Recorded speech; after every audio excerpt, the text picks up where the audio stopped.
എന്തെല്ലാം വന്നാലും കർത്താവിൻ പിന്നാലെ സന്തോഷമായി ഞാൻ യാത്ര ചെയ്യും. അവൻ അവർക്ക് മുമ്പായി. സങ്കീർത്തനത്തില 105 അല്ലേ? അവൻ അവർക്ക് മുമ്പായി യോസഫിനെ അയച്ചു എന്ന് നാം തിരുവെഴുത്തിൽ കാണുന്നു. അവൻ അവർക്ക് മുമ്പായി ഒരാളെ അയച്ചു. യോസഫിനെ അവർ ദാസനായി വിറ്റുവല്ലോ. പ്രിയപ്പെട്ടവരെ, യോസഫ് രാത്രിയിൽ കിടന്നുറങ്ങുമ്പോൾ ഒരു സ്വപ്നം കണ്ടു. ആ സ്വപ്നം എന്തായിരുന്നറിയാമോ? സൂര്യൻ താഴേക്ക് ഇറങ്ങി വന്ന് യോസഫിന്റെ മുമ്പിൽ വീണ് നമസ്കരിക്കുന്നു. തൊട്ടു പുറകെ ചന്ദ്രൻ താഴേക്ക് ഇറങ്ങി വന്ന് കവണ് വീണ് യോസഫിന്റെ മുമ്പിൽ നമസ്കരിക്കുന്നു. അതിന്റെ പുറകെ നക്ഷത്രങ്ങൾ ഒന്നിനു പുറകെ ഒന്നായി 11 എണ്ണം വന്ന് യോസഫിന്റെ മുമ്പിൽ നമസ്കരിക്കുന്നു. ഈ സ്വപ്ന രഹസ്യം തന്റെ സഹോദരന്മാരോട് അവൻ പങ്കുവെച്ചു. എന്താ സംഭവിച്ചെന്നറിയാമോ? സഹോദരന്മാർ അവനെ വെള്ളമില്ലാത്ത പൊട്ടക്കിണറ്റിലേക്ക് വലിച്ചെറിഞ്ഞു. Praise the Lord. പൊട്ടക്കിണറ്റിൽ അവൻ പ്രാണസങ്കടം കൊണ്ട് കെഞ്ചുകയാണ്. ഹല്ലേലൂയ. സാധ്യതയുടെ വഴികൾ മുഴുവൻ യോസഫിന്റെ മുമ്പിൽ അടഞ്ഞു. സഹോദരന്മാർ ഒറ്റക്കെട്ടായി യോസഫിനെ കൊല്ലാനുള്ള ഗൂഢാലോചന ഒരുക്കുകയാണ്. അതിൽ നിന്ന് ദൈവം ഒരാളെ എഴുന്നേൽപ്പിച്ചു കൊല്ലാതിരിക്കാൻ വേണ്ടി. ഹല്ലേലൂയ. ഒരാളെ എഴുന്നേൽപ്പിച്ചു. ഇന്ന് പകൽ ദൈവം നിനക്കു വേണ്ടിക്കെതിരെ ഗൂഢാലോചന ഒരുക്കിക്കൊണ്ടിരിക്കുമ്പോൾ, ആ 10 പേർ നിനക്കെതിരെ ഗൂഢാലോചന ഒരുക്കിക്കൊണ്ടിരിക്കുമ്പോൾ ദൈവം അതിനകത്തുനിന്ന് യഹൂദായെ എഴുന്നേൽപ്പിച്ചതുപോലെ നിനക്ക് വേണ്ടി ഒരാളെ എഴുന്നേൽപ്പിക്കാൻ വേണ്ടിയാണ്. എന്റെ ദൈവം എഴുന്നേൽക്കുന്നു. എന്റെ ദൈവം എഴുന്നേൽക്കുന്നു. അവന്റെ ശത്രുക്കൾ ചിതറി ഓടാൻ പോകുകയാണ്. ദൈവം നിനക്ക് വേണ്ടി എഴുന്നേൽക്കാൻ പോകുകയാ. ദൈവം നിനക്ക് വേണ്ടി ചിലരെ എഴുന്നേൽപ്പിക്കാൻ പോകുകയാ. ചില രാജാക്കന്മാരെയോ എഴുന്നേൽപ്പിക്കാൻ പോകുകയാ. ചില അധികാരികളെയോ എഴുന്നേൽപ്പിക്കാൻ പോകുകയാ. നീ ചിന്തിക്കാത്ത മണ്ഡലത്തിൽ നിന്ന് ദൈവം നിനക്ക് വേണ്ടി അനുകൂലമായി ചിലരെ എഴുന്നേൽപ്പിക്കാൻ പോകുകയാ.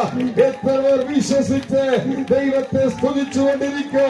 ദൈവം നിന്റെ പ്രാർത്ഥന കേട്ട് ഒരു എസ്തേറിനെ ഇസ്രായേലിന്റെ വിടുതലിനായി എഴുന്നേൽപ്പിച്ചതുപോലെ, ഒരു ദെബോരെ എഴുന്നേൽപ്പിച്ചതുപോലെ ഇന്ന് പകൽ നിനക്ക് വേണ്ടി ദൈവം ചിലരെ എഴുന്നേൽപ്പിക്കാൻ പോകുകയാ. കോരേശിനെ ഉണർത്തിയ എന്റെ ദൈവം നിനക്ക് വേണ്ടി അത്ഭുതങ്ങളുടെ വിടുതലുകളുടെ പ്രവർത്തിക്കായി ചിലരെ എഴുന്നേൽപ്പിക്കാൻ പോവുകയാണ്.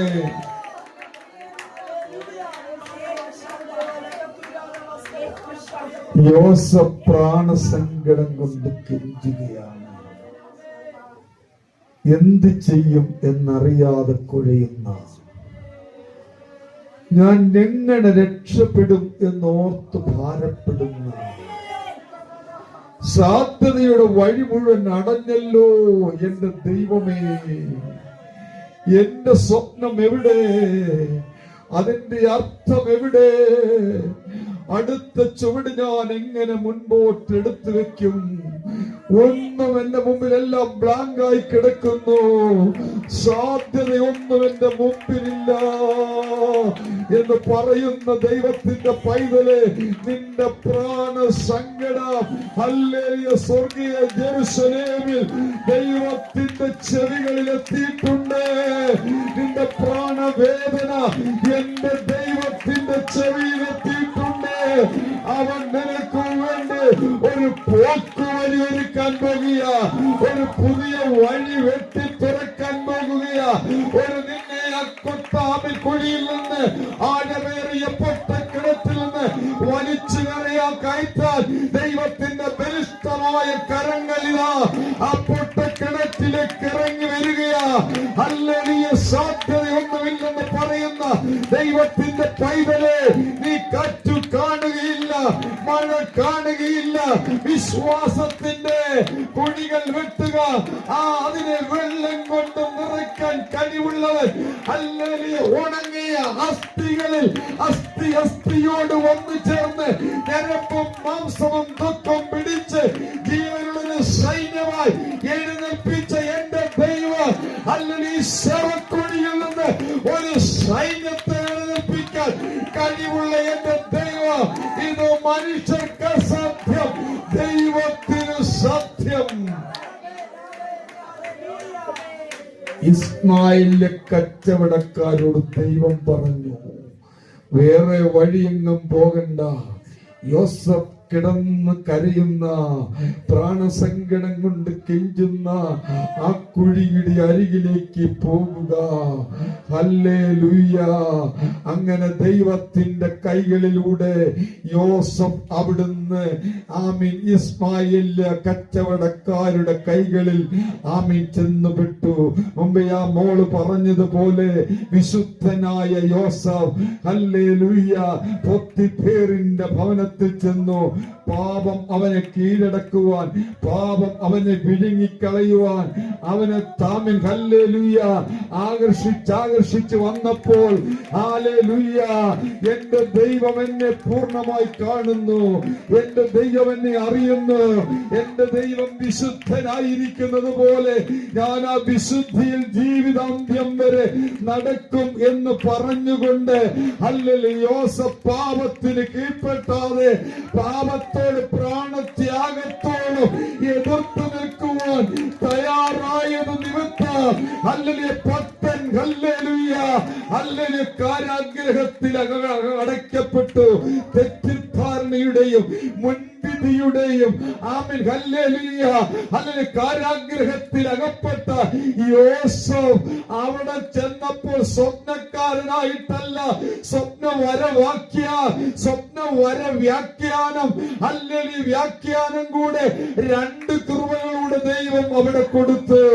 ഹല്ലേലൂയ. പൊട്ടക്കിണറ്റിൽ സ്വപ്നക്കാരനായി വീണെങ്കിൽ കാരാഗ്രഹത്തിൽ സ്വപ്ന വ്യാഖ്യാന വരപ്രാപ്തനാക്കി ദൈവം അവനെ മാറ്റി. കഷ്ടതയോ കഠിന ശോധനയിൽ ദൈവം പുതിയ ചില കൃപകൾ ദൈവം നിന്നെ ഏൽപ്പിക്കാൻ പോകുക. ആ സ്വപ്ന വ്യാഖ്യാന വരം യാഥാർത്ഥ്യമായി. ഹല്ലേലൂയ. ഹല്ലേലൂയ. പാനപാത്രവാഹകൻ യോസഫിനെ മറന്നപ്പോഴും സ്വർഗത്തിലെ ദൈവം യോസഫിനെ മറന്നില്ല. പ്രിയപ്പെട്ടവരെ, ഹല്ലേലൂയ, ഹല്ലേലൂയ. രാജാവ് ആളയിക്കുകയാണ്. ഹല്ലേലൂയ. രാജാവ് ആളയിച്ച് യോസഫിനെ ആയിരുന്ന ആ കാരാഗ്രഹത്തിൽ നിന്ന് വിടുവിപ്പാൻ രാജാവിന്റെ ഉറക്കം കെടുത്തി ദൈവ സ്വപ്നവും അർത്ഥവും വെളിപ്പെടുത്താൻ കഴിവുള്ള ഒരാൾ കാരാഗ്രഹത്തിലുണ്ട്. ദൈവാത്മാവുള്ള ഒരു മനുഷ്യൻ കാരാഗ്രഹത്തിലുണ്ട്. ദൈവാത്മാവിന്റെ ശക്തിയോടെ ശുശ്രൂഷ ചെയ്യുന്ന ഒരാൾ ഈ കാരാഗ്രഹത്തിൽ കിടപ്പുണ്ട് എന്ന വലിയ സന്ദേശം ഹല്ലേലൂയ രാജാവിന്റെ ചെവികളിലെത്തി.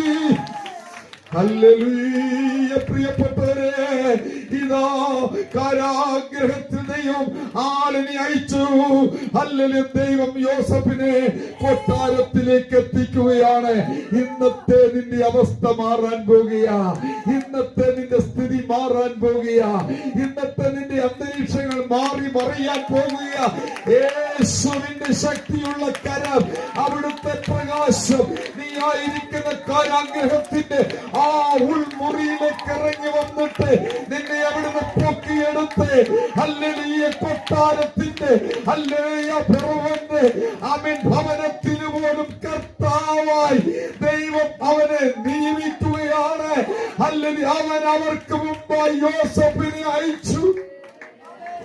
മിസ്രൈമിൽ വരാൻ പോകുന്ന ക്ഷാമവും അവിടെ വരാൻ പോകുന്ന സമൃദ്ധിയും, ഈ സമൃദ്ധിയുടെ കാലത്ത് ആമീൻ പണ്ടിക ശാമീൻ കളപ്പുരകൾ നിറച്ച് ഹല്ലേലൂയ ആ ക്ഷാമകാലത്തെ നേരിടാനുള്ള മുൻകരുതലുകൾ യോസേഫിന് ദൈവം കൊടുക്കുകയാ. പ്രിയപ്പെട്ടവരെ, ഹല്ലേലൂയ, ദ്രവ്യം വാങ്ങാതെ ധാന്യം വിറ്റ യോസേഫിനെ പോലെ ദൈവം നിന്നെ ഈ തലമുറയിൽ മാറ്റിമറിക്കാൻ പോകുകയാ. ദ്രവ്യം വാങ്ങാതെ ധാന്യം സഹോദരന്മാർക്ക് അളന്നു കൊടുക്കത്തക്ക നിലയിൽ യോസേഫിനെ മാറ്റിയ ദൈവം നിന്റെ അവസ്ഥ മാറ്റാൻ പോകുകയാ. യേശുവിന്റെ നാമത്തിൽ നിന്റെ സ്ഥിതിക്ക് ദൈവം ഭേദം വരുത്താൻ പോകുന്നു. നിന്റെ അവസ്ഥയ്ക്ക് ദൈവം മാറ്റം വരുത്താൻ പോകുന്നു. നിന്റെ കുടുംബാന്തരീക്ഷത്തിന്റെ പശ്ചാത്തലം മുഴുവൻ ദൈവം മാറ്റിമറിക്കാൻ പോകുക യേശുവിന്റെ നാമത്തിൽ. ഹല്ലേലൂയ. നിന്റെ കൂടാരത്തിലേക്ക് അനുഗ്രഹത്തിന്റെ വൻമഴ പെയ്തിറങ്ങാൻ പോകുക. നിന്റെ സഭയിലേക്ക് ജനം ഓടി കയറി വരാൻ പോകുക. വേണ്ടെന്ന് പറഞ്ഞാല് കിഴക്കുനിന്നും പടിഞ്ഞാറുനിന്നും തെക്കുനിന്നും വടക്കുനിന്നും ആയിരങ്ങൾ ഇവിടെ കോടി വരാൻ പോകുക. ധാന്യക്കാമൻ വല്ലിയ അവൻ കോരി കൊടുക്കത്തക്ക നിലയിൽ, വചനം വിളമ്പി കൊടുക്കത്തക്ക നിലയിൽ ദൈവം നിങ്ങളുടെ അതിരുകളെ വിശാലമാക്കാൻ പോകുക. എത്ര പേർ കൈകൾ ഉയർത്തി കർത്താവിനെ സ്തുതിക്കും. അവിടുന്ന് അത്ഭുതങ്ങളുടെ മന്ത്രിയാണ്. അത്ഭുതത്തിന്റെ താക്കോൽ ദൈവം നിങ്ങൾക്ക് വേണ്ടി തുറക്കാൻ പോകുന്നു. വിശ്വാസത്തോടെ ഏറ്റെടുക്കും.